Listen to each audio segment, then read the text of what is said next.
आता ही दोन दृश्य सध्या आपण पाहतोय। महाविकास आघाडीचं शिष्टमंडळ सध्या राज्यपालांच्या भेटीसाठी इथे दाखल झालेलं आहे, तर दुसरीकडे मराठा संघटनांकडून सोलापूरच्या अक्कलकोट बंदची हाक देण्यात आलेली आहे। तर प्रवीण गायकवाड यांच्यावर अक्कलकोटमध्ये हल्ला करण्यात आला होता, त्या निषेधार्थ आज 2 वाजेपर्यंत अक्कलकोट बंदची हाक देण्यात आलेली आहे। दरम्यान मराठा संघटनांकडून अक्कलकोट बंदच्या पार्श्वभूमीवर हा मोर्चा काढला जातोय। सध्या आमचे प्रतिनिधी सागर सुरवसे त्या ठिकाणी आहेत, थेट त्यांच्याकडे जाऊयात। सागर, काय सांगाल? सध्या या मोर्चामध्ये बऱ्याच मोठ्या संख्येने लोक जमा झालेले आहेत आणि तुम्ही सुद्धा तिथे आहेत, काय नेमके त्यांच्या भावना आहेत, काय अधिकचे अपडेट्स?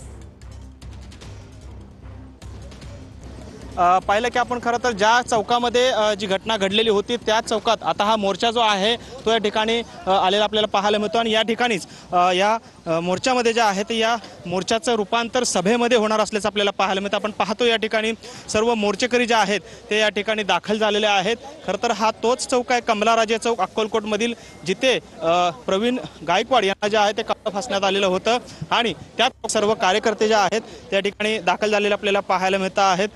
संभाजी ब्रिगेडचे देखील पदाधिकारी आहेत, ज्यांनी या जे सोबत होते प्रवीण गायकवाड यांच्या, ते देखील या मोर्चामध्ये सहभागी झालेले आहेत। तुम्ही फिर्यादी आहात, तुम्ही या मोर्चामध्ये सहभागी होता, त्या दिवशी याच ठिकाणी घटना घडली, काय एकंदरीत घटना घडली आणि आज आपण निषेध करताय, मोर्चा काढलेला आहे? त्याला एवढं कट कारस्थान करून शाहीवरून जीवमारण करण्याचा प्रयत्न केला, त्यात त्याला जामीन मिळते।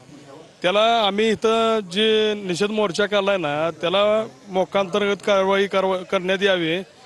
आणि जर नाही झाले त्याला सरकार हे सगळं काय सामीलच असल्यामुळे त्याला जामीन बी करण्यात आली, पण इथून पुढच्या काळात संभाजी ब्रिगेड काय त्याला सोडल्याशिवाय राहणार नाही। तुम्ही देखील होतात, तुम्हाला देखील मारहाण झालेलं लागलेलं आहे, तुम्ही दवाखान्यात ॲडमिट होतात, काय प्रकार घडला आणि आज तुम्ही त्याच चौकात आहात, काय मागणी असणार आहे? जो भ्याड हल्ला प्रवीण दादांवर झाला ह्याच चौकात झाला, पण आज अक्कलकोट वासियांनी या पुण्यनगरीत स्वामी समर्थाच्या कडकडीत बंद पाळून त्या भ्याड हल्ल्याचा निषेध व्यक्त केलेला आहे।